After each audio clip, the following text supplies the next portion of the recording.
les amis, je tenais absolument à vous partager en partie la vidéo du Dr Campbell. Cette vidéo est incroyable puisqu'elle reconstitue en 3D de manière très surprenante, je dirais très réaliste, le rôle de la protéine spike. Et vous allez voir que c'est pas rien. Avec cette vidéo, vous aurez en quelques minutes des explications et des arguments pour comprendre en quoi cette protéine a des effets délétères pour l'organisme.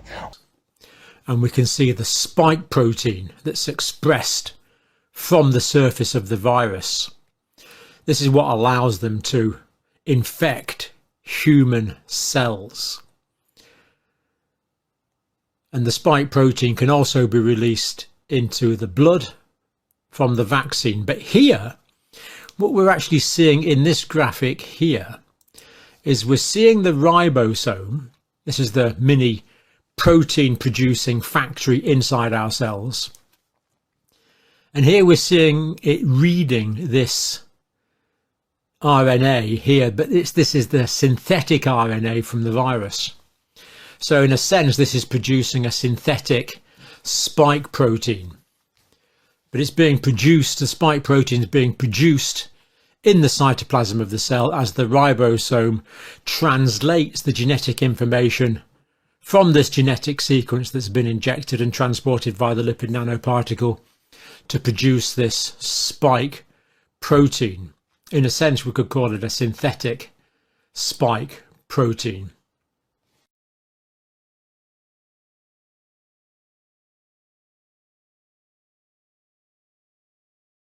And this RNA strand can be read many times, giving a very unpredictable dose. No one knows how long it's going to carry on producing spike protein for, although in some people it's a long time. Now here's the spike proteins here, growing up. But here they're growing up on the surface of our own body cells.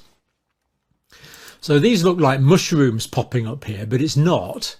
This is the spike protein being produced, popping up on the surface of body cells. The spike protein that's been produced by this synthetic RNA that's got there from the lipid nanoparticle. And because the lipid nanoparticles are systemically distributed, because they go everywhere, this can happen in any cell of the body. Any cell of the body that the messenger RNA comes into contact with can start producing these spikes. And of course, these are quite abnormal. They're not supposed to be there. They're foreign proteins. Now, what's supposed to happen when a cell is infected by a virus? And remember, viruses are obligate intracellular parasites. They can only reproduce inside other cells. And the immune system patrols the outside of the cell. So the immune system patrols the body humours and the body tissues. It doesn't go inside the cells. So if there's a viral infection inside one of our cells, that viral biochemistry is going on inside the cell. And the cell wants to alert the immune system that there's a viral infection inside it. But the immune system can't see into the cell. So what the cell does is very clever. It takes some of the viral proteins and it transports those to the surface of the cell and it expresses those on the body cell. So if you have a virally infected cell, that will be expressing viral proteins on the surface of your body cell. And in that case, the immune system will see it and the cells of the immune system will destroy that infected cell.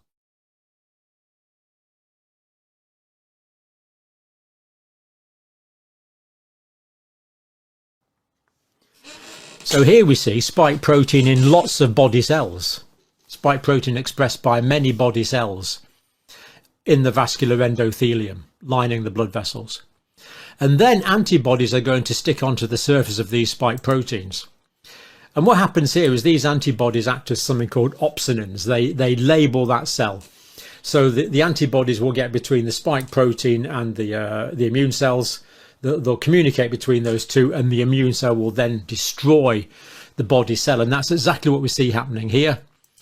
We see that body cells here and here have been destroyed, leaving gaps, basically leaving wounds in the surface of the vascular endothelium. because the body has been conned into thinking that these cells are infected with a virus because their surfaces are expressing viral proteins. And here we see lots of cells in the vascular endothelium dying because they're being killed by the body's own immune system.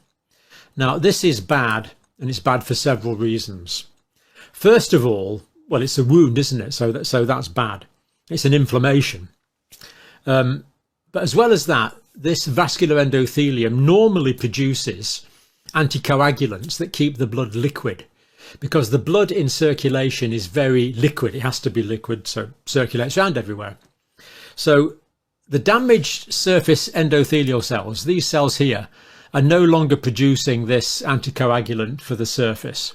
So we've got reduced anticoagulation on the surface, making coagulation, that's blood clotting, more likely. Also, now we have wounds.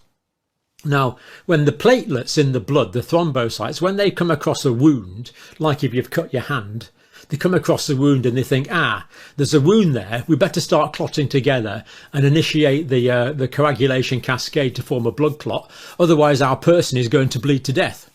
So obviously, when the platelets come across a wound, they initiate blood clotting. That's why we don't all bleed to death every time we get a little injury or a cut. But of course now, the wound is inside the blood vessel. So that's going to stimulate blood clotting or thrombosis as well. So we've got the lack of the natural anticoagulants that the vascular endothelium is producing. We've got the platelet activation as a result of the wound. And as well as that, spike protein can initiate clotting directly. So we've got a triple whammy that can cause blood clots.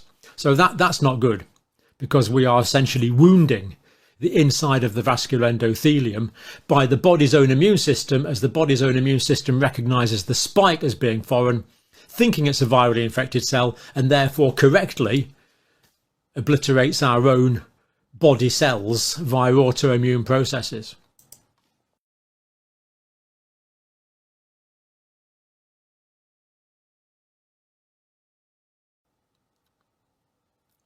So the vaccines are just producing the spike.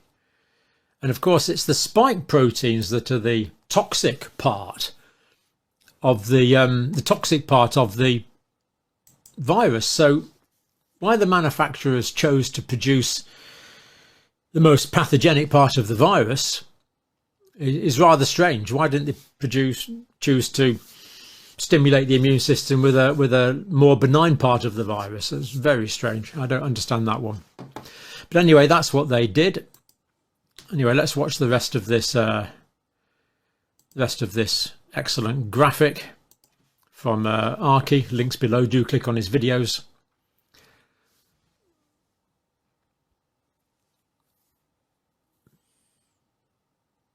Yeah, so the vaccines were based just on the genetic code supplied, hopefully early on in the pandemic, by the Chinese. Now here we see the blood clot. We see that blood clot there. So as a result of lack of anticoagulants produced by the vascular endothelium, as a result of platelet activation caused by activation of the platelets, initiating thrombus formation or blood clot formation, and as a result of the spike protein itself, here we've got a blood clot inside a blood vessel. Blood clots on the surface of the body where they're preventing bleeding to death, brilliant. Blood clots inside blood vessels, very bad. That's called a thrombus or thrombosis. So a thrombus is the formation of a blood clot inside a blood vessel, which should never have blood clots. And if bits of that break off, that's called embolism. Emboli can break off and fly to different parts of the body, potentially blocking off bits of the circulatory system. So here we see that a blood clot is formed. We see that there's red cells in it. We see that there's white cells in it. And we see that it's held together by these fibrin strands. These fibrin strands are supposed to be in solution. What happens is you have fibrinogen in the blood.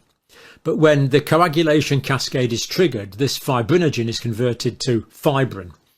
So fibrinogen is in solution, it's liquid. Fibrin is a long sticky strand. Some people call it fibrin, fibrin, exactly the same thing. And the blood cells will stick to that, causing the blood clot where we don't want it, which is a thrombosis.